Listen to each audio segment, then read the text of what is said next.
ಮೊದಲನೇ ಅರಸುಗಳು 3ನೇ ಅಧ್ಯಾಯ 5ನೇ ವಚನ. First kings chapter 3 verse 5. ಮೊದಲನೇ ಅರಸುಗಳು 3ನೇ ಅಧ್ಯಾಯ 5ನೇ ವಚನ. ಯಾರು ಗಟ್ಟಿಯಾಗಿ. ಮೊದಲನೇ ಅರಸುಗಳು ಬರೆದ ಪುಸ್ತಕ 3ನೇ ಅಧ್ಯಾಯ 5ನೇ ವಚನ.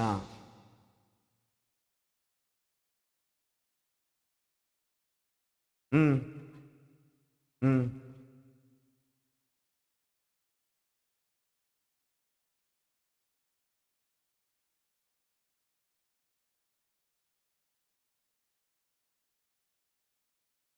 ಸಾಕು. ನೋಡ್ತೇವೆ ಎಲ್ಲರೂ ಸೇರಿ. ದೇವರಾದ ಯೆಹೋವನು ಆ ರಾತ್ರಿ ಕನಸಿನಲ್ಲಿ ಅವನಿಗೆ ಕಾಣಿಸಿಕೊಂಡು, ಆ ರಾತ್ರಿ ಕನಸಿನಲ್ಲಿ ಅವನಿಗೆ ಕಾಣಿಸಿಕೊಂಡು, ಆ ರಾತ್ರಿ ಯೆಹೋವನು ಅವನ ಕನಸಿನಲ್ಲಿ ಕಾಣಿಸಿಕೊಂಡು. Hallelujah, hallelujah. ದೇವರು ಏನು ಮಾಡ್ತದಾನೆ ಇಲ್ಲಿ? ವಾಕ್ಯ ಹೇಳ್ತಾ, ವಾಕ್ಯ ದೇವರಾದ ಯೆಹೋವನು ಆ ರಾತ್ರಿ ಕನಸಲ್ಲಿ ಅವನಿಗೆ ಕಾಣಿಸಿಕೊಂಡು, ನಿನಗೆ ಯಾವ ವರ ಬೇಕು ಕೇಳಿಕೋ ಎಂದು ಹೇಳಲು ಸೊಲೊಮೋನನು ನಿನಗೆ ನಂಬಿಗಸ್ತನಾಗಿ ನೀತಿಯಿಂದಲೇ ಯಥಾರ್ಥ ಚಿತ್ತದಲ್ಲಿ ನಡೆಯಕೊಂಡು ನಿನ್ನ ಸೇವಕನು ನಿನ್ನ ತಂದೆಯೂ ಆದ ದಾವೀದನಿಗೆ ನೀನು ಮಹಾಕೃಪೆಯನ್ನು ತೋರಿಸಿದ್ದಿ. ನೋಡುತ್ತೇವೆ ಇಲ್ಲಿ ವಾಕ್ಯದಲ್ಲಿ ಬರ್ತೇವೆ, ಸೊಲೊಮೋನನ ಸಂಗಡ ದೇವರು ಮಾತನಾಡ್ತಾ ಇದ್ದಾನೆ. ಸೊಲೊಮೋನನ ಕೂಡ ದೇವರು ಮಾತನಾಡ್ತಾ ಇದ್ದಾನೆ. ಯಾಕಪ್ಪ ಪಾಸ್ಟರ್ ಕನಸಿನ ಬಗ್ಗೆ ಮಾತಾಡ್ತಾ ಇದ್ದಾನ? ಕನಸುಗಳು ನನಗೆ ಏನು ಪ್ರಯೋಜನ? ಕನಸುಗಳಿಂದ ನನಗೇನಾದರೂ ಬರ್ತತಾ ಎಂಬುದಾಗಿ ನಾನು ಆಲೋಚನೆ ಮಾಡ್ತಿರ್ಬೋದು. ನಿನಗೆ ನಾನು ಹತ್ರ ಬರ್ತಾ ಇದ್ದಾನೆ ಈ ಸಮಯದಲ್ಲಿ. ದೇವರು ಮಾತಾಡುವಂಥ ವಿಧಾನಗಳಲ್ಲಿ ಕನಸುಗಳ ಮೂಲಕ ದೇವರು ಮಾತಾಡೋದು ಬಹಳ ಪ್ರಾಮುಖ್ಯವಾಗಿದೆ. ಹಲ್ಲೆಲೂಯ. ಅಪೊಸ್ತಲ ಕೃತ್ಯಗಳು 2ನೇ ಅಧ್ಯಾಯ ತೆಗೆಯೋಣ ಈ ಸಮಯದಲ್ಲಿ. ಅಪೊಸ್ತಲ ಕೃತ್ಯಗಳು 2ನೇ ಅಧ್ಯಾಯ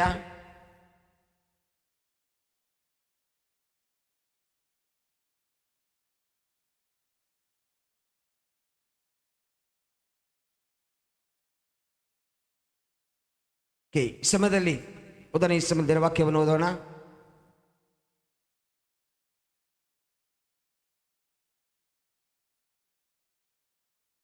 ಹದಿನೇಳನೇ ವಚನ.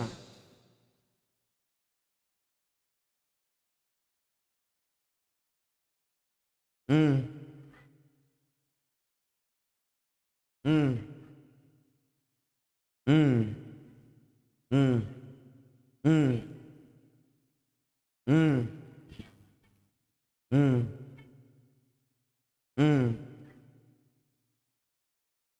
ನಿಮ್ಮಲ್ಲಿ ಹಿರಿಯರಿಗೆ ಕನಸುಗಳು ಬೀಳುವವು. ಯಾವ ಕನಸುಗಳು? ಈ ಲೋಕದ ಒಂದು ಕನಸುಗಳಲ್ಲ, ಇವು ಪರಲೋಕದ ಭಾವನೆಯ ಕನಸುಗಳು. ಇದು ನಿನ್ನನ್ನು ಆಶೀರ್ವದಿಸುವ ಕನಸುಗಳಿವು. ಕನಸುಗಳ ಬಗ್ಗೆ ನಾನು ನೋಡೋದ್ರಿಗಿನ ಇಲ್ಲಿ ವಾಕ್ಯ ಹೇಳ್ತಾ, ಎಲ್ಲಾ ಜನರ ಮೇಲೆ ನನ್ನ ಆತ್ಮವನ್ನು ಸುರಿಸ್ತೇನೆ. ಎಲ್ಲಾ ಜನರ ಮೇಲೆ, ಎಲ್ಲಾ ಭಕ್ತರ ಮೇಲೆ. ನೋಡ್ತೇವೆ ಸೊಲೊಮೋನನು, ನೋಡ್ತೇವೆ ಅವನು ಹುಟ್ಟುವಾಗಲೇ ಅವನು ದೇವರ ಅಭಿಷಕ್ತನು. ಸೊಲೊಮೋನನು ಹುಟ್ಟುವಾಗ ದೇವರ ಅಭಿಷಕ್ತನು. ಅವನು ನೋಡ್ತೇವೆ ಇಲ್ಲಿ ವಾಕ್ಯದಲ್ಲಿ ದೇವರ ಆಲಯವನ್ನು ಅವನು ನೋಡ್ತೇವೆ ಕಟ್ಟಿದ ನಂತರ, ಯಜ್ಞವನ್ನು ಸಮರ್ಪಿಸಿದ ನಂತರ ದೇವರ ಅವಸರ ಮಾತಾಡ್ತಾ ಇದ್ದಾನೆ. ಯಾವಾಗ ಮಾತಾಡ್ತಾನೆ? ಮುಖಾಮುಖಿಯಾಗಲ್ಲ, ಕನಸುಗಳಲ್ಲಿ ಮಾತಾಡ್ತಾ ಇದ್ದಾನೆ. ಕನಸುಗಳಲ್ಲಿ ಕನಸಿನಲ್ಲಿ ದೇವರು ಅಲ್ಲಿ ಸೊಲೊಮೋನನ ಸಂಗಡ ಮಾತನಾಡ್ತಾ ಇದ್ದಾನೆ. ಮಾತಾಡ್ತಾ ಹೇಳ್ತಾನೆ, ನಿನಗೇನು ಬೇಕು ಕೇಳಿಕೋ, ನಿನಗೇನು ಬೇಕು, ಯಾವ ವರ ಬೇಕು, ಯಾವ ಆಶೀರ್ವಾದ ಬೇಕು ಕೇಳ್ಕೊಂಬ. ಬೇರೆ ನಾವಾದರೆ ಈ ದಿನಗಳಲ್ಲಿ ಕನಸಿನ ಬಗ್ಗೆ ನಾನು ನೋಡಿದಾದ್ರೆಗಿನ ನಾವು ಎಂಥ ಕನಸುಗಳು ಕಾಣ್ತಾ ಇದ್ದೀವಿ. ಸೊಲೊಮೋನನು ಕನಸಿನಲ್ಲಿ ದೇವರನ್ನು ಕಂಡಂತ, ದೇವರ ಸ್ವರವನ್ನು ಆಲಿಸಿದ. ಯಾಕೋಬನು ನೋಡ್ತೇವೆ ಕನಸಲ್ಲಿ ದೇವದೂತರನ್ನು ಕಂಡನು. ನೀನು ಏನು ಕಾಣ್ತಾ ಇದ್ದ? ಹಾಗೆ ಅರಣ್ಯಕಾಂಡ 12ನೇ ಅಧ್ಯಾಯ 6ನೇ ವಚನ ಓದೋಣ.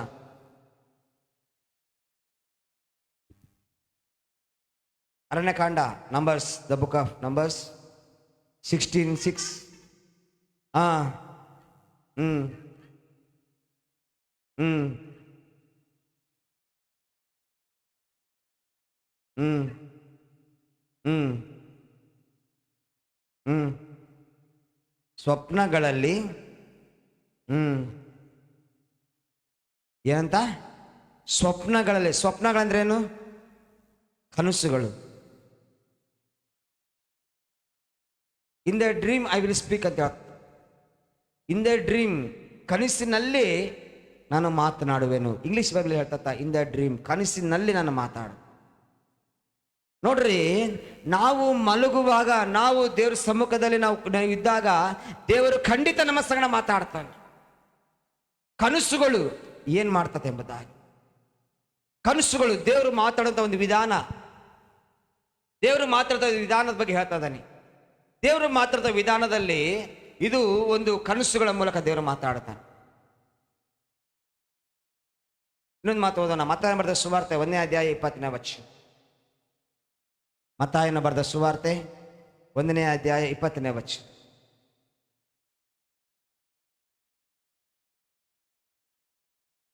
ಅವನು ಇದನ್ನು ಆಲೋಚಿಸುತ್ತಿರುವಾಗ ಕರ್ತನ ದೂತನು ಅವನಿಗೆ ಎಲ್ಲಿ ಅಂತ, ಎಲ್ಲಿ ಕಾಣಿಸ್ಕೊಳ್ತದನ?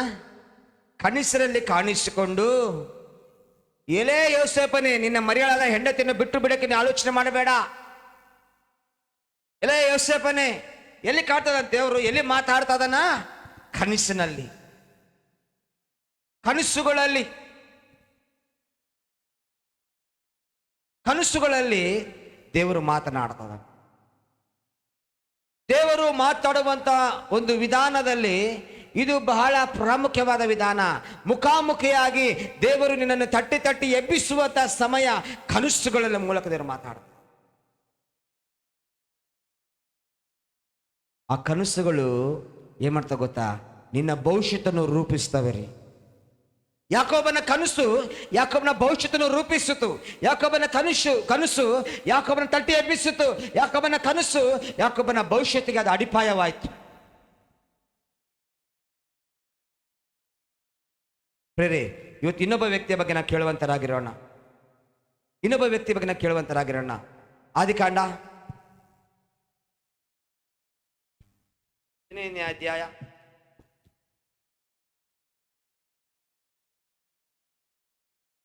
12ನೇ ವಚನ.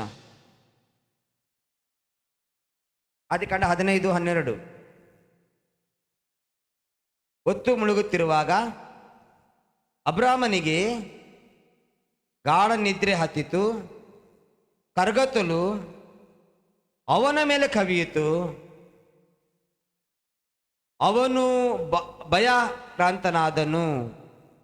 ನೋಡುತ್ತೇವೆ ಇಲ್ಲಿ ವಾಕ್ಯ ಹೇಳುತ್ತೆ, ಇಲ್ಲಿ ಅಬ್ರಾಮನು ಒಂದು ಕನಸು ಕಾಣ್ತಾ ಇದ್ದಾನೆ. ಒಂದು ಕನಸು.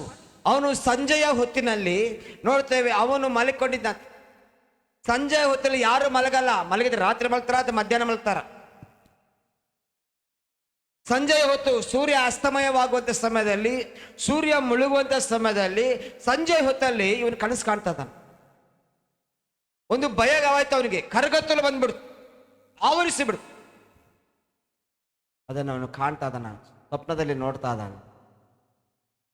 ಏನು ಆ ಸ್ವಪ್ನದಲ್ಲಿ ಏನು ನೋಡ್ತಾನೆ ಗೊತ್ತಾ?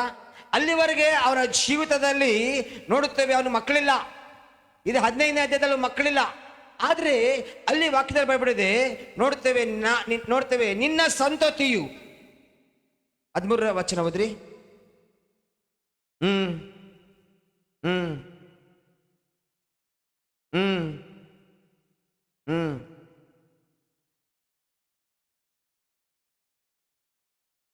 ಹ್ಮ್ ಸಾಕು. ಇಲ್ಲಿ ನೋಡುತ್ತೇವೆ ಅಬ್ರಾಮನಿಗೆ ಮಕ್ಕಳಿಲ್ಲ. ಅಬ್ರಾಮನ್ ದೇವ್ರ ಕೇಳ್ತಾರ, ದೇವ್ರ ನನಗೆ ಏನ್ ಕೊಟ್ರೆ ಏನಪ್ಪ? ನೀನು ಎಲ್ಲ ಕೊಟ್ಟಿದೀಯಾ. 12ನೇ ಅಧ್ಯಾಯದಲ್ಲಿ ನಾನು ಕರೆದಿದ್ಯಾ, 13ರಲ್ಲಿ ನೀನು ಅಭಿವೃದ್ಧಿ ಪಡಿಸಿದ್ಯಾ, 14ನೇ ಅಧ್ಯಾಯದಲ್ಲಿ ನೀನು ಆಶೀರ್ವದಿಸಿದ್ಯಾ. 15ನೇ ಬರುವಾಗ ಅಲ್ಲಿ ನೋಡುತ್ತೇವೆ ದೇವರು ಮಾತಾಡ್ತದನ. ಏನ್ ಗೊತ್ತಾ? ನಿನ್ನ ಸಂತತಿ ನಿನ್ನ ಸಂತತಿಯು ಆ ದೇಶದಲ್ಲಿ 400 ವರ್ಷಗಳ ಕಾಲ ವಾಸ ಮಾಡ್ತತೆ. ಅಲ್ಲಿವ್ರಿಗೆ ಮಕ್ಕಳೇ ಇಲ್ಲದವರು. ಸಂತತಿ ಅಂದ್ರೆ ಯಾರು ಗೊತ್ತಾ? ಹೊಟ್ಟೆಯಲ್ಲಿ ಹುಟ್ಟಿದಂಥವ್ರು.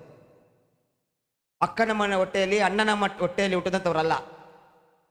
ಹಲ್ಲೆಲೂಯಾ. ನಿನ್ನ ಸಂತತಿ ಅಂದ್ರೆ ನಿನ್ನ ಹೊಟ್ಟೆಯಲ್ಲಿ ಹುಟ್ಟಿದಂಥವ್ರು.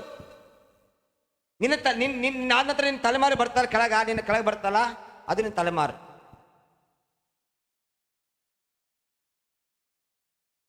ಕೆಲವು ಜನ ಕೇಳ್ತಿರ್ತಾರ, ಅಪ್ಪ ನೀನು ಹಂಗಾಗಿ ಏನು ದುಡ್ದಿಕ್ಕಿಯಾ, ಅಪ್ಪ ನನಗಾಗಿ ಏನು ಮಾಡಿಕ್ಕಿಯಾ ಅಂತಂದ್ರಾಗ, ಇಲ್ಲಪ್ಪ ನಮ್ಮಪ್ಪ ಮಾಡಿಕ್ಕಿದವಲ್ಲ ಅದು ನಿನಗೆ ಕೊಡ್ತದೀನಿ. ನಿಮ್ಮಪ್ಪ ಮಾಡಿದ್ದು ನಾನು ಕೊಡಬೇಡ, ನೀನೇನು ಮಾಡಿದ್ಯಾ, ನೀನೇನು ಮಾಡಿದ್ಯಾ? ಇಲ್ಲಿ ಅದಕ್ಕಾಗಿ ದೇವ್ರು ಮಾತಾಡ್ತದನ, ನಿನ್ನ ಸಂತತಿಗೆ ನಾನು ಆ ಸ್ಥಳವನ್ನು 400 ವರ್ಷ ಇಲ್ಲಿ ಕಡೆ ಕೊಡ್ತೇನೆ ಎಂಬುದಾಗಿ. ನೋಡ್ರಿ ಒಂದು ಮಾತು, ಆ 15ನೇ ಅಧ್ಯಾಯ 5ನೇ ವಚನ ಹೋದ್ರಿ.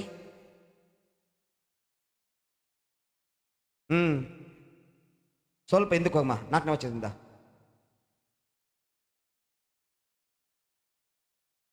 ಹ್ಮ್ ಹ್ಮ್ ಹ್ಮ್ ಹ್ಮ್ ಹ್ಮ್ ಹ್ಮ್ ಹ್ಮ್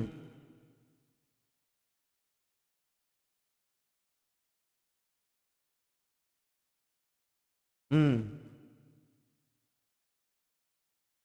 ಸಾಕು. ಇಲ್ಲಿ ವಾಕ್ಯದ ನೋಡುದು ಅದ್ರಾಗಿನ 4ನೇ ವಚನ, ಯೆಹೋವನು ಅವನ ಸಂಗಡ ಮಾತಾಡಿ, ಇವನು ನಿನಗೆ ಬಾಧ್ಯಸ್ಥನಾಗುವುದಿಲ್ಲ, ನಿನ್ನ ಹೊಟ್ಟೆಯಲ್ಲೇ ಹುಟ್ಟುವವನು ನಿನಗೆ ಬಾಧ್ಯಸ್ಥನಾಗುವನು ಎಂದು ಹೇಳಿ ಅವನನ್ನು ಹೊರಕ್ಕೆ ಕರೆತಂದು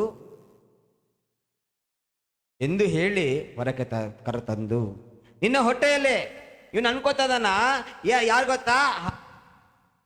ಇಲ್ಲಿ ಕೇಳ್ತದನ, ಏನ್ ಹೇಳ್ತಾನ ನೋಡ್ತೇವೆ. ನನಗೆ ಸಂತಾನ ಇಲ್ಲ ಸ್ವಾಮಿ, ನನಗೆ ಸಂತಾನ ಇಲ್ಲ, ಎಲ್ಲ ಆಸ್ತಿ ಎಲ್ಲ ನನ್ನ ಎಲೆಚರಣ ಪಾಲಾಗ್ತತ್ತಲ್ಲ, ನನ್ನ ಆಸ್ತಿ ಎಲ್ಲ ನೋಡ್ತೀವಿ ಇನ್ನೊಬ್ರು ಪಾಲಾಗ್ತತ ಅಂತಂದಾಗ ಇಲ್ಲಿ ದೇವ್ರು ಮಾತಾಡ್ತಾನ, ಯಾರು ಇದಾಗಲ್ಲ, ನಿನ್ನ ಹೊಟ್ಟೆಯಲ್ಲಿ ಹುಟ್ಟಿದವನೇ. ನೋಡ್ತೇವೆ ಅಬ್ರಾಮನಿಗೆ ಅಲ್ಲಿವರೆಗೆ ಮಕ್ಕಳಿಲ್ಲ. ಆದ್ರೆ ದೇವರು ವಾಗ್ದಾನ ಮಾಡ್ತದನ. ಆ ಒಂದು ಸಂಜೆಯ ಮುಸುಗಿನಲ್ಲಿ ಅವನು ಭಯಕ್ರಾಂತನಾಗಿದ್ದಾಗ ದೇವರು ಅವನ ಸಲ ಮಾತಾಡ್ತದನ, ಏನ್ ಗೊತ್ತಾ? ನಾನು ನಿನಗೆ ಸಂತತಿ ಕೊಡ್ತೇನೆ ಎಂಬುದಾಗಿ, ನಾನು ನಿನ್ನನ್ನು ಆಶೀರ್ವದಿಸ್ತೇನೆ ಎಂಬುದಾಗಿ, ನಾನು ನಿನ್ನನ್ನು ಅಭಿವೃದ್ಧಿ ಪಡಿಸ್ತೇನೆ ಎಂಬುದಾಗಿ ಕನಸಿನ ಮೂಲಕ ದೇವರು ಅಬ್ರಹಾಮನ ಸಂಗಡ ಮಾತನಾಡ್ತಾರೆ. ಹಲ್ಲೆಲೂಯಾ. ಹೋದ್ರಿ ಈ ಸಮಯದಲ್ಲಿ 15ನೇ ಅಧ್ಯಾಯ 21ನೇ ವಚನ, ಅದು ಎಂಥ ದೇಶ ಅಂತ.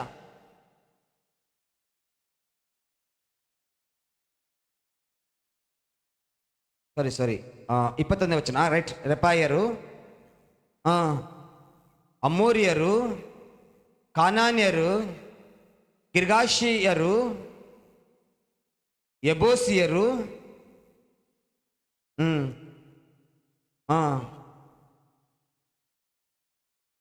ನೋಡ್ರಿ, ವಾಸವಾಗಿರುವ ದೇಶವನ್ನು ಕೊಡುವೆನೆಂದು ವಾಗ್ದಾನ ಮಾಡಿದ. ಯಾರಿಗೆ ಕೊಡ್ತಾನೆ ದೇವರು ವಾಗ್ದಾನ ಮಾಡ್ದ? ಯಾರಿಗೆ ಕೊಡ್ತಾನೆ ದೇವರು ವಾಗ್ದಾನ ಮಾಡ್ದ? ಯಾರಿಗೆ ದೇವರು ವಾಗ್ದಾನ ಮಾಡ್ದ? ಅಬ್ರಹಾಮನಿಗೆ, ಅಬ್ರಹಾಮ ಸಂತತಿಗೆ. ಯಾರಿಗೆ ವಾಗ್ದಾನ ಮಾಡಿದ ದೇವರು? ಅಬ್ರಹಾಮನ ಸಂತತಿಗೆ. ಅಬ್ರಹಾಮನ ಒಬ್ಬಂಟಿಗನಾಗಿದ್ದಾನೆ, ಅಬ್ರಹಾಮನ ಮಕ್ಕಳಾಗ್ಲಿಲ್ಲ. ಅಬ್ರಹಾಮನ ಹೆಂಡತಿಯಲ್ಲಿ ಮಕ್ಕಳಾಗೂ ಸೂಚನೆ ಇಲ್ಲ. ಇನ್ನ ಅಲ್ಲಿ ಅಬ್ರಹಾಮನಿಗೆ ವಯಸ್ಸು ದಾಟಿ ಹೋಗ್ತಾ ಇದೆ. ನನಗನ್ನಿಸ್ತತ ಈ ಒಂದು ಮಾತು ಬಂದಾಗ ಅವನ ವಯಸ್ಸು ಒಂದು 80 ವರ್ಷ ಆಗಿರ್ಬೋದು, ಹೆಂಡತಿ ವಯಸ್ಸು 70 ವರ್ಷ ಆಗಿರ್ಬೋದು. ಅಲ್ಲಿ ದೇವರು ಮಾತಾಡ್ತದನ. ನೋಡ್ತೇವೆ ರೆಪಾಯಿಯರು, ನೋಡ್ತೇವೆ ಕೆನೇಚಿಯರು, ಯಬೂಸಿಯರು, ಪೆರಾಚಿಯರು ವಾಸಿಸುವ ಆ ದೇಶ, ಹಾಲು ಜೇನು ಹರಿಯುವ ದೇಶ ನಿನ್ನ ಸಂತತಿಗೆ ನಾನು ಕೊಡ್ತೇನೆ. ಇಲ್ಲಿ ಮಾತಾಡ್ತದನ, ಕನಸಿನಲ್ಲಿ ದೇವರು ಮಾತಾಡ್ತ. ಹಲ್ಲೆಲೂಯಾ. ಕನಸುಗಳು ಏನು ಮಾಡ್ತಾವ ಅಂದ್ರೆ, ಸೋತವನಿಗೆ ಅಥವಾ ತನ್ನ ಚೀತದಲ್ಲಿ ಅವನು ಎಲ್ಲವನ್ನು ಕಳ್ಕೊಂಡವನನ್ನು ಬಲಪಡಿಸ್ತವ ಕನಸುಗಳು.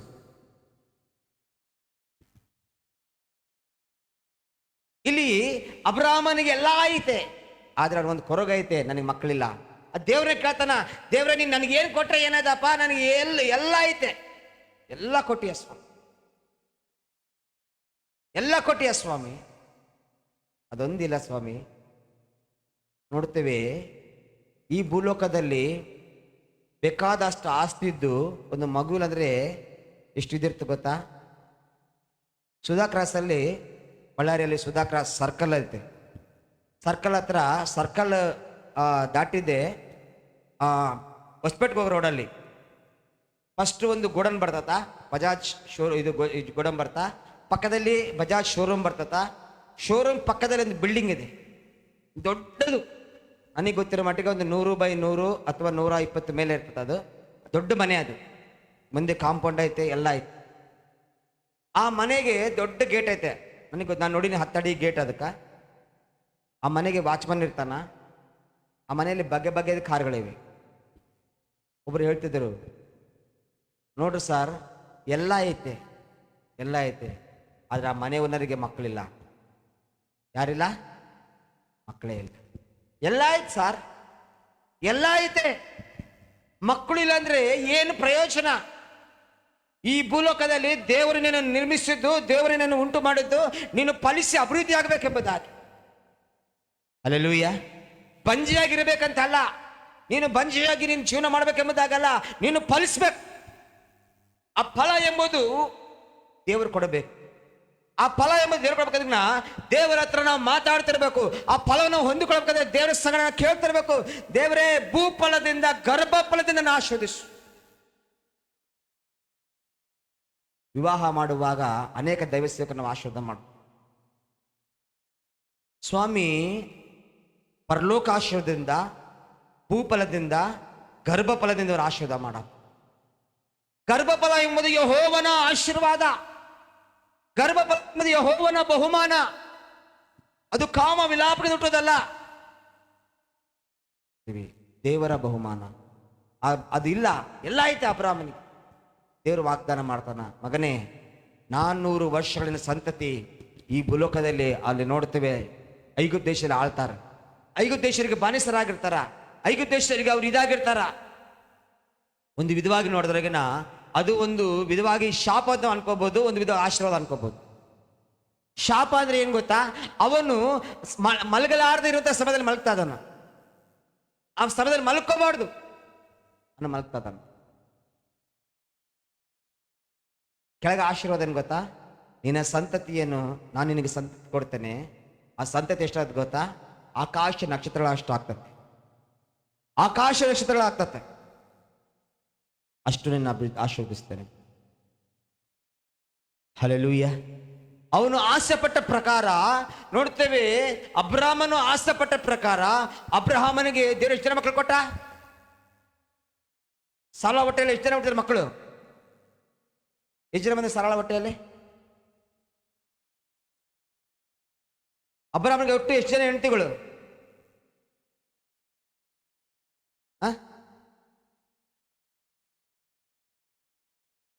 ಎಷ್ಟು? ಇಬ್ರು, ಸಾರಾ ಮತ್ತು ಹಾಗಾರ. ಸಾರಾ ಮತ್ತು ಹಾಗಾರ ಯಾರ್ರಿ? ಇನ್ನೊಬ್ಬ ಹೆಂಡತಿ ಯಾರು? ಅಬ್ರಹಾಮನಿಗೆ ಒಟ್ಟು 2 ಹೆಂಡತಿಗಳು. ಸಾರಾ ಇರೋವರೆಗೆ ಸಾರಾಳು ಅಬ್ರಹಾಮನ ಮೊದಲನೇ ಹೆಂಡತಿ. ಸಾರಾ ಸತ್ರ ನಂತರ ಇನ್ನೊಬ್ಬ ಹೆಣ್ಮಗಳನ್ನ ಅಬ್ರಹಾಮನು ಮದುವೆ ಮಾಡ್ಕೊಳ್ತಾನೆ. ಸಾರಾ ಹೊಟ್ಟೆಯಲ್ಲಿ ಹುಟ್ಟಿದವನೇ ಯಾರು? ಇಸ್ಸಾಕ. ಇಸ್ಸಾಕನು ವಾಗ್ದಾನದ ಮಗನು, ಇಸ್ಸಾಕನು ವಾಗ್ದಾನದ ಪುತ್ರನು. ನೋಡ್ತೇವೆ ಅಬ್ರಾಹ್ಮನ ಹೊಟ್ಟೆಯಲ್ಲಿ 2 ಸಂತತಿಗಳು. ಅಬ್ರಾಹ್ಮನ ಹೊಟ್ಟೆಯಲ್ಲಿ ನೋಡುತ್ತೇವೆ ಸುಮಾರು 5-6 ಸಂತತಿ ಹುಟ್ಟುತ್ತಾರೆ. ಮೊದಲನೇ ಹೆಂಡತಿಗೆ ಒಂದು ಉಭಯ ಗಂಡ್ಮಗ, ಒಂದು ಏನಂತ ದಾಸಿಯ ಹೊಟ್ಟೆಯಲ್ಲಿ ಒಬ್ಬನೇ ಮಗ ಹುಡ್ತಾನ. ಅದು ಎರಡನೇ ಹೆಂಡತಿಯಲ್ಲಿ 4 ಜನ ಮಕ್ಕಳು ಹುಡ್ತಾರೆ ಅಬ್ರಾಹ್ಮನ. ನಂತರ ಅಬ್ರಾಹ್ಮನ್ ತೀರೋಗ್ತಾರೆ. ಆದರೆ ಬೈಬಲಲ್ಲಿ ಕನ್ಸಿಡರ್ ಮಾಡೋದು ಒಬ್ಬನೇ ಇಸ್ಸಾಕರನ್ನು ಮಾತ್ರವೇ ದೇವರ ವಾಕ್ಯದ ಹೇಳ್ತತ್ತ. ದೇವರು ನೋಡುತ್ತೇವೆ ಇಸ್ಸಾಕನಿಂದ ಅಬ್ರಾಹ್ಮನ ಸಂತತಿಯನ್ನು ಅಭಿವೃದ್ಧಿಪಡಿಸಿದನು. ಅಬ್ರಾಮನ ಸಂತತಿ ಇಸ್ಸಾಕನಿಗೆ ಎಷ್ಟು ಜನ ಮಕ್ಕಳು ಕೊಟ್ಟ? ಇಬ್ಬರು ಕೊಟ್ಟ. ಇಸ್ಸಾಕನ ನಂತರ ನೋಡ್ತೇವೆ, ಇಸ್ಸಾಕನಿಗೆ ಇಬ್ಬರು ಮಕ್ಕಳು ಕೊಡ್ತಾನ, ಏಸಾವ ಮತ್ತು ಯಾಕೋಬ. ಏಸಾವನಿಗೆ ಎಷ್ಟು ಜನ ಮಕ್ಕಳು ಕೊಡ್ತಾರ? ಯಾಕೋಬನಿಗೆ ಎಷ್ಟು ಜನ ಮಕ್ಕಳು ಕೊಡ್ತಾರ? ಯಾಕೋಬನಿಗೆ 12 ಜನ ಮಕ್ಕಳು. ಹಾಗೆ ದೇವರು ಸಂತತಿಯನ್ನು ಆಶೀರ್ವದಿಸ್ತಾರೆ. ಯಾಕೋಬನಿಂದ ನೋಡುತ್ತೇವೆ, ಯೋಸೇಫನಿಂದ ಇಡೀ ಅಬ್ರಹಾಮನ ಸಂತತಿ ಎಲ್ಲಿಗೆ ಹೋದ್ರು? ಐಗುಪ್ತ ದೇಶಕ್ಕೆ ಹೋದ್ರು. ಐಗುಪ್ತ ದೇಶದಲ್ಲಿ ನೋಡುತ್ತೇವೆ ಅವರು ಬೆಟ್ಟಿ ಕೆಲಸ ಮಾಡಿದ್ರು. ಆದ ನಂತರ ನೋಡುತ್ತೇವೆ ವಾಕ್ಯ ಇಸ್ರಾಯೇಲರು ಎಲ್ಲ ಆ ಒಂದು ಐಗುಪ್ತರ ಅವಲ್ಲಿ ಎಲ್ಲ ಬಂಗಾರವನ್ನು ಸುಳ್ಕೊಂಡು ಅವರು ಸಂತೋಷಕರವಾಗಿ ಅವ್ರು ಐಗುಪ್ತ ದೇಶಕ್ಕೆ ದಾಟಿ ಬಂದ್ರಂತೆ. ಹೋಗುವಾಗ ಹೊಟ್ಟೆಗಿಲ್ಲದೆ ಹೋದ್ರು, ಅವರು ಹೊಟ್ಟೆ ಹಸಿವೆಯಿಂದ ಹೋದ್ರು, ಊಟಕ್ಕಾಗಿ ಅಲೆಮರ್ತಾ ಹೋದ್ರು ಅವರು, ಯಾರು? ಇಸ್ರಾಯೇಲರು. ಆದರೆ ಆ ಕನಸು ನೆರವೇರಿಸೋದಕ್ಕೋಸ್ಕರ ದೇವರು ನೋಡುತ್ತೇವೆ ಅಲ್ಲಿ ಅದ್ಭುತವನ್ನು ಮಾಡಿದ. ಪ್ರಿಯರೇ, ಕನಸುಗಳು ನಿನ್ನ ಜೀವಿತಕ್ಕೆ ಒಂದು ಹೆಜ್ಜೆ ಜಾಡ ಆಗಿರ್ತದೆ. ಪ್ರಿಯರೇ, ದೇವರ ಸಂಗಡ ನಾವು ಮಾತನಾಡುವುದಕ್ಕೆ ಒಂದು ಕನಸು ಒಂದು ವಿಧವಾಗಿ ದಾರಿ ದೀಪ. ಅದಕ್ಕಾಗಿ ದೇವರ ಸನ್ನಿಧಾನದಲ್ಲಿ ನೋಡುತ್ತೇವೆ ಭವಿಷ್ಯದಿಗೆ ಒಂದು ಅಡಿಪಾಯ. ಕನಸು ಎಂಬುದು ಅವನಿಗೆ ಧೈರ್ಯವನ್ನು ತಂದು ಕೊಡ್ತು. ಅಬ್ರಹಾಮನಿಗೆ ಧೈರ್ಯ ತಂದು ಕೊಡ್ತು. ಕನಸು ಬಂದ ನಂತರ ಹೇಳ್ತಾನ, ನೋಡುತ್ತೇವೆ. ಆದ ನಂತರ ನೋಡ್ತೇವೆ ದೇವ್ರ ತಗ ಮಾತಾಡ್ತಾಗ ಹೇಳ್ತಾನ, ಅವನು ಮತ್ತೆ ಹೇಳಂಗಿಲ್ಲ, ನನಗೆ ದೇವ್ರನಿಗೆ ಏನಿದ್ರೆ ಏನು ಮಕ್ಕಳಿಲ್ಲ ನಂಗೆ ಅಂತ ಹೇಳಂಗಿಲ್ಲ. ಯಾವಾಗ ಕನಸು ಬಂತು? ಯಾವಾಗ ಆದಿಕಾಂಡ 15ನೇ ಅಧ್ಯಾಯ 21ನೇ ವಚನದಲ್ಲಿ ದೇವ್ರ ವಾಗ್ದಾನ ಬಂತು. ಅದಂತರ ಅವ್ನು ಮಾಡಿದ ಗೊತ್ತ, ಅವ್ನು ಮತ್ತೆ ಆ ಮಾತು ನನಗೆ ಹೋಗ್ಲಿಲ್ಲ. ಕೊಡ್ತೀಯಪ್ಪ, ಯಾವಾಗ ಕೊಡ್ತೆ ಕೊಡು. 17ನೇದಾಗೆ ಬರುವಾಗ ಹೇಳ್ತಾತ ನೋಡ್ತೇವೆ, ದೇವರು 99 ವರ್ಷದಲ್ಲಿ ದೇವರು ಬಂದು ಅಬ್ರಹಾಮ ಮತ್ತೆ ವಾಗ್ದಾನ ಮಾಡ್ತಾನ, ಮಗನೇ ನಿನಗೆ ಮಗ ಕೊಡ್ತೇನೆ, ನೀನು ಸಂತತಿ ಆಶೀರ್ವದಿಸ್ತೇನೆ, ಆಕಾಶ ನಕ್ಷತ್ರಗಳಷ್ಟು ನಿನ್ನ ಸಂತತಿ ಆಶೀರ್ವದಿಸ್ತೇನೆ. ಒಂದು ಕನಸು ಪದೇ ಪದೇ ಅಬ್ರಹಾಮನನ್ನ ಆಧರಿಸಿತು. ಒಂದು ಕನಸು ಪದೇ ಪದೇ ಅಬ್ರಹಾಮನನ್ನು ಬಲಪಡಿಸು.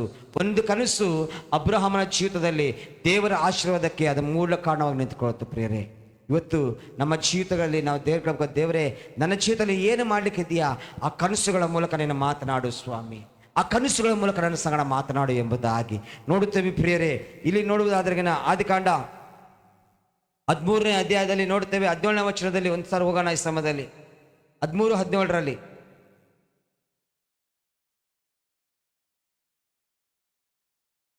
16-17 ನೋಡ್ತೇವೆ. ವಾಕ್ಯ ಹೇಳ್ತತ್ತ, ನಿನ್ನ ಸಂತತಿಗೂ ನಿನ್ನ ಸಂತತಿಗೂ ಶಾಶ್ವತವಾಗಿ ಕೊಡುವೆನು, ನಿನ್ನ ಸಂತಾನದವರನ್ನು ಭೂಮಿಯ ಧೂಳಿನಷ್ಟು ಅಸಂಖ್ಯತವಾಗಿ ಮಾಡುವೆನು. ಭೂಮಿಯಲ್ಲಿ ಇರುವ ಧೂಳನ್ನು ಲೆಕ್ಕಿಸಿದರೆ ನಿನ್ನ ಸಂತಾನವನ್ನು ಲೆಕ್ಕಿಸು. ಇಲ್ಲಿ ನೋಡ್ತೇವೆ ದೇವರು ಮತ್ತೆ ಅಬ್ರಾಹ್ಮನ ಸಂಗಡ ಕನಸಿನ ಕುರಿತಾಗಿ ಮಾತನಾಡ್ತಾನೆ. ಕನಸಿನ ಕುರಿತಾಗಿ ದೇವರು ಮಾಡಬೇಕಾದ ಆಶೀರ್ವಾದ ಕುರಿತಾಗಿ ದೇವರು ಮಾತಾಡ್ತಾನೆ. ನನ್ನ ಪ್ರೀತಿಯ ದೇವರ ಮಕ್ಕಳೇ, ನಮ್ಮ ದೇವರು ಆತನು ಕನಸಿನ ರೂಪದಲ್ಲಿ ಮಾತನಾಡುವ ದೇವರು.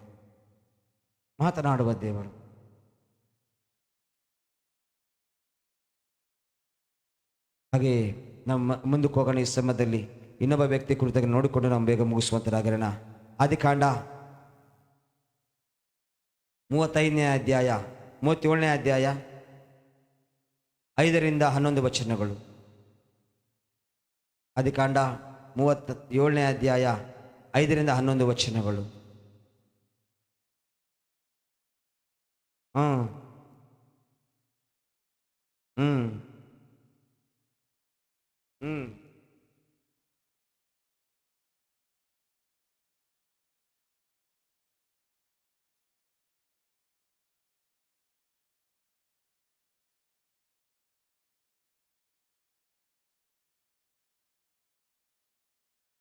ಹ್ಮ್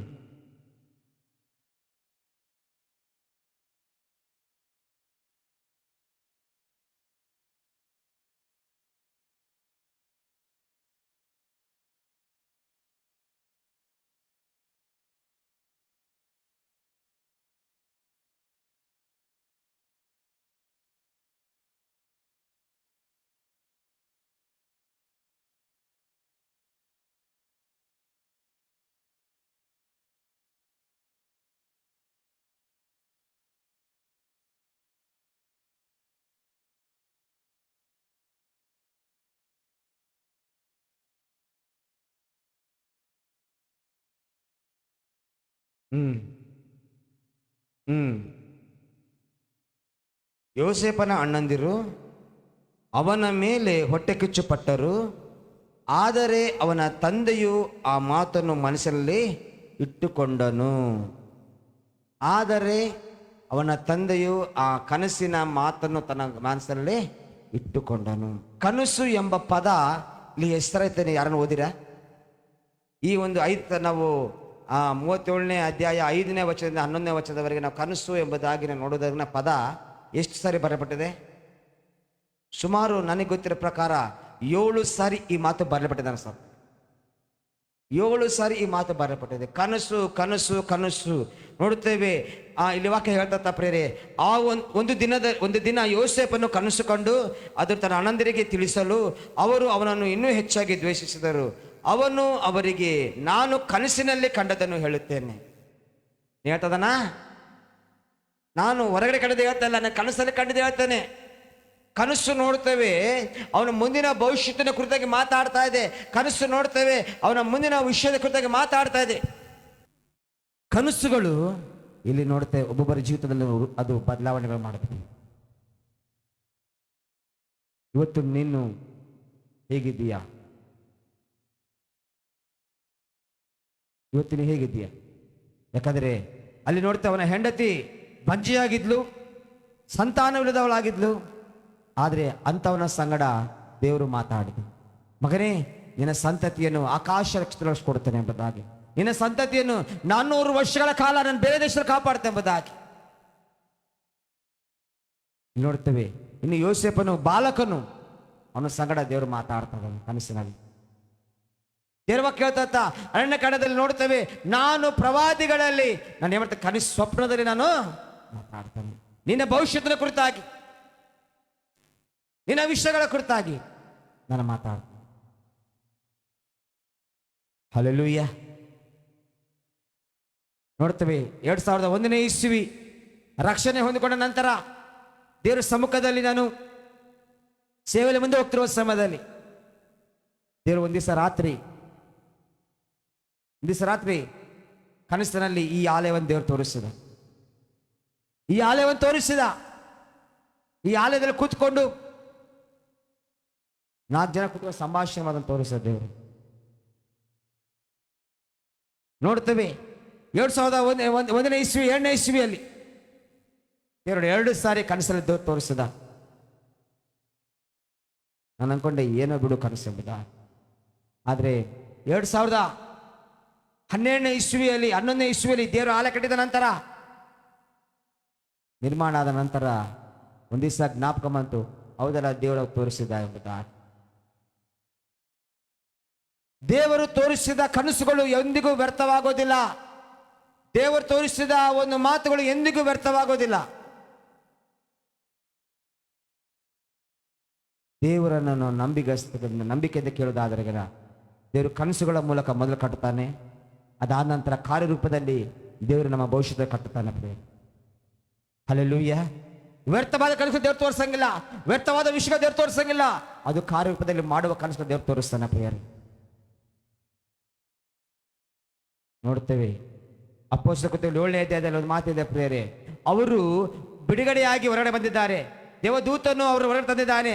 ಆದ್ರೆ ಇವ್ರು ವಾಕ್ಯ ಹೇಳ್ತಾ ಕನಸು ಕಂಡಂತ ಇದ್ದಾರ, ಕನಸು ಏನೋ ಅನ್ಕೊಂಡ್ಬಿಟ್ರಂತವ್ರು. ಕನಸಿನ ರೂಪದಲ್ಲಿ ದೇವರು ಅವ್ರನ್ನ ಹೊರಗಡೆ ತಕೊಂಡು ಬಂದ. ಅವರು ಹೊರಗಡೆ ಬಂದಿದ್ದಾರೆ, ಅವರಿಗೆ ಗೊತ್ತಾಗ್ಲಿಲ್ಲ. ಇದು ಕನಸು 7:23-25 ಹೇಳ್ತತ್ತ ಅಪೊಸ್ತಲರ ಕೃತ್ಯಗಳಲ್ಲಿ. ಕನಸು ಕಂಡಂತರ ಇದ್ದೆವು ನಾವು. ಕನಸು, ಅಯ್ಯೋ ನಾವು ಸೆರೆಮನೆ ಇರ್ಬೇಕಾಯ್ತಲ್ಲ, ನಾವು ಯಾಕೆ ಇಲ್ಲಿದ್ದೇವೆ? ಹಲ್ಲೆಲೂಯ. ಯೋಸೇಫನ ಸಂಗಡ ದೇವರು ಮಾತಾಡಿದ, ಮಗನೇ ನಿನ್ನ ಹೆಂಡತಿಯನ್ನು ಬಿಡಬೇಡ, ಆಕಿ ಪರಿಶುದ್ಧಳು ಎಂಬುದಾಗಿ.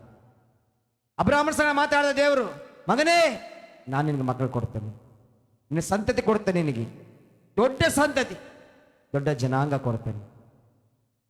ಬಂಜೆಯ ಗಂಡನ ದೇವರು ಮಾತಾಡ್ತಾನೆ, ಕೊಡ್ತೇನೆ ಎಂಬುದಾಗಿ. ಬೇರೆ ಯೋಸೇಫನ ಸಂಗಡ ದೇವರು ಮಾತಾಡ್ತಾನೆ, ಮಗನೇ ನಿನ್ನನ್ನು ದೊಡ್ಡ ಅರಸನಾಗಿ ಮಾಡ್ತೇನೆ ಎಂಬುದಾಗಿ ನೋಡ್ತೇವೆ. ಅದೇ ವಿಧವಾಗಿ ಆದಿಕಾಂಡ 42ನೇದಾಗ ನಾವು ಓದಾದ್ರೆ ನೋಡ್ತೇವೆ, 42ರಿಂದ ಹೋದ್ರೆ ಕೆಳಗೆ ಹೋದ್ರೆ ನೋಡ್ತೇವೆ, ಯೋಸೇಫನು ಆ ಒಂದು ಪೋಟಿಫರನ ಮನೆಯಲ್ಲಿ ಐಗುಪ್ತ ದೇಶದಲ್ಲಿ ಒಬ್ಬ ಮಂತ್ರಿಯಾಗಿ ಅವನು ಅಲ್ಲಿದ್ದಾನೆ. ದೇವರು ಕೊಟ್ಟ ಕನಸು ನೆರವೇರಿಸಿದ ಅವನ ಜೀವಿತದಲ್ಲಿ. ಹಲ್ಲೆಲೂಯ. ದೇವರಿಂದ ನಾವು ದೇವರ ಸಭೆಗೆ ಕೇಳಬೇಕು, ದೇವರೇ ನಿನ್ನ ಮಾತಾಡ್ತವಪ್ಪ, ಹೇಗೆ ಮಾತಾಡ್ತೇವೆ ಮಾತನಾಡು ಸ್ವಾಮಿ, ನಿನ್ನ ಸಂಗಡ ಮಾತಾಡು ಸ್ವಾಮಿ. ಮಾತನಾಡುವಾಗಾದ್ರೆ ನೀವು ಕನಸಿನ ರೂಪದಲ್ಲಿ ದೇವರು ಖಂಡಿತ ನಮ್ಮ ಸಂಗಡ ಮಾತಾಡಿ. ನೀವು ಹಲವಾರು ಜನ ದೇವ್ರ ಕನಸುಗಳು ಮಾತಾಡಿದ್ದಾನೆ ಪ್ರಿಯರೇ, ಅವೆಲ್ಲವೂ ಹೇಳಕ್ಕೆ ಸಮಯ ಸಾಲದು. ಆದರೆ ಈ ಒಂದು ಉದಯ ಕನಸನ್ನು ಮುಗಿಸ್ತದನ್ನ ಪ್ರಿಯರೇ, ನಮ್ಮ ದೇವರು ಕನಸಿನ ರೂಪದಲ್ಲಿ ಮಾತನಾಡುವ ದೇವರು. ಆತನ ರೂಪಗಳೇ ಬೇರೆ, ಅದರಲ್ಲಿ ಕನಸು ಒಂದು ರೂಪ. ಆತರ ಮಾತು ಸಂಭಾಷಿಸುವ ವಿಧಾನಗಳೇ ಬೇರೆ, ಅದು ಒಂದು ವಿಧಾನ ಕನಸು ರೂಪದಲ್ಲಿ ಮಾತಾಡಿ. ಮುಂದಿನ ವಾರದಲ್ಲಿ ಹೆಚ್ಚಿತಾದ್ರೆ ನಾನು ಇನ್ನೊಬ್ಬ ವ್ಯಕ್ತಿಯ ಕನಸಿನ ಬಗ್ಗೆ ನಾನು ಮಾತಾಡಲು ಮುಗಿಸ್ತೇನೆ ಪ್ರಿಯರೇ. ಆದರೆ ಇವತ್ತು ಇಬ್ಬರ ಬಗ್ಗೆ ನೋಡಿಕೊಂಡವು. ಇಬ್ಬರು ಒಬ್ಬರನ್ನ ಏನ್ ಮಾಡಿದ ಗೊತ್ತಾ, ಸಂತತಿ ಇರದವನ್ನು ಬಂಜೆಯ ಒಂದು ಹೊಟ್ಟೆಲೆ ಸಂತತಿಯನ್ನು ದೇವ್ರು ಕೊಡ್ತಾನೆ ವಾಗ್ದಾನ ಮಾಡ್ದ. ಒಬ್ಬರು ನೋಡ್ತೇವೆ 11 ಹೇಳಿಸಿದ್ರು, ಆದರೆ ಆ ಕನಸು ದೇವರೊಂದು ದಿವಸ ನೆರವೇರಿಸಿದ. ದೇವ್ರ ಚಿತ್ತ ಆಗಿತ್ತು. ಇವತ್ತು ಸೊಲೊಮೋನನ್ನು ಕೂಡ ಮಾತಾಡ್ದ, ಮಗನೇ ನೀನು ಏನ್ ಬೇಕು ಕನಸಲ್ಲಿ ನಾನು ಕೊಡ್ತೇನೆ ತಗೋ ಎಂಬುದಾಗಿ. ಕನಸಲ್ಲಿ ಅವನು ಕೇಳಿದ್ದು, ಕನಸಲ್ಲಿ ಅವನು ಮಾಡಿದ್ದು ನೋಡಿ, ದೇವರು ವಾಕ್ಯ ಹೇಳ್ತಾ ನಂತರ ಅವನ ಜೀವಿತವನ್ನು ಹೊಂದಿಕೊಂಡ. ಅವನು ಕೇಳಿದ ದೇವರೇ ನನಗೆ ಜ್ಞಾನ ಕೊಡು ಎಂಬುದಕ್ಕೆ. ಕನಸಲ್ಲಿ ಅವನು ಪ್ರಾರ್ಥನೆ ಮಾಡ್ತದ, ನಾ ದೇವರೇ ನನಗೆ ಜ್ಞಾನ ಕೊಡು ಎಂಬುದಾಗಿ. ದೇವ್ರ ಜ್ಞಾನ ಕೊಟ್ಟಾಗ ನೋಡ್ತೇವೆ, ಜ್ಞಾನದಿಂದ ಎಲ್ಲವೂ ನಿರ್ಮಾಣ ಮಾಡಿದ. ನಾನು ಎಲ್ಲವೂ ನಿರ್ಮಾಣ ಮಾಡಿದೆ. ಅದಕ್ಕೆ ವಾಕ್ಯ ನೋಡ್ತೀವಿ, ಜ್ಞಾನೋಕ್ತಿಗಳು ಬರೆದ ಪುಸ್ತಕ ಅವನ ಜ್ಞಾನದಿಂದ ಯುಕ್ತಿವಂತರಾಗಿ ಬರೀತಾನೆ. ಯುಕ್ತಿವಂತನಾಗಿ ಜ್ಞಾನೋಕ್ತಿಗಳನ್ನು ಬರೀತಾನೆ. ಪ್ರಸಂಗಿ ಅವನು ಜ್ಞಾನದಿಂದ ನಿರ್ಮಾಣ ಜ್ಞಾನದಿಂದ ಬರೀತಾನೆ. ಇವತ್ತು ದೇವರ ಸಮ್ಮುಖದಲ್ಲಿ ಬೇರೆ ದೇವರು ಮಾತಾಡ್ಲಿಕ್ಕೆ ಇಷ್ಟಪಡ್ತಾನೆ. ದೇವರನ್ನ ಸಮ್ಮುಖದಲ್ಲಿ ಕೇಳಿಕೊಳ್ಳೋಣ, ಯಾವ ಸಮಯದಲ್ಲಿ ಯಾವ ರೂಪದಲ್ಲಿ ಆತನು ಕನಸಿನಲ್ಲಿ ಮಾತಾಡ್ತಾನೆ ಗೊತ್ತಿಲ್ಲ. ಖಂಡಿತ ದೇವರು ಮಾತಾಡಿದ ವಿಧಾನಗಳಲ್ಲಿ ಒಂದು ವಿಧಾನ ಅದು ಕನಸಿನ ರೂಪದಲ್ಲಿ ಮಾತಾಡಿದ್ದು ಎಂದಿಗೂ ವ್ಯರ್ಥವಾಗಲಿಲ್ಲ. ಅದು ನೆರವೇರಿಸಿದ್ದಾನೆ. ಈ ದಿನಗಳಲ್ಲಿ ನಾವು ಕೂಡ ಕೇಳೋಣ, ದೇವರೇ ಅಪ್ಪ ನನ್ನ ಸಂಗಡ ಮಾತನಾಡು ಸ್ವಾಮಿ, ನನ್ನ ಸಂಗಡ ಮಾತನಾಡು ಸ್ವಾಮಿ ಕರ್ತನೆ ಎಂಬುದಾಗಿ ನೋಡ್ತೇವೆ. ಆ ಒಂದು ಕನಸಲ್ಲಿ ದೇವರು ಯಾವ ರೂಪದಲ್ಲಿ ಮಾತಾಡ್ತಾನೋ ಗೊತ್ತಿಲ್ಲ. ಮಾತನಾಡುವಾಗ ಖಂಡಿತ ನೆರವೇರಿಸಲಿಕ್ಕೆ ದೇವರು ಶಕ್ತಿಯುಳ್ಳ ದೇವರಾತನಾಗಿದ್ದಾನೆ. ದೇವರು ತನ್ನ ವಾಕ್ಯವನ್ನು ಆಶೀರ್ವಾದ ಮಾಡಲಿ. ಕಣ್ಣು ಮುಚ್ಚಿಕೊಂಡು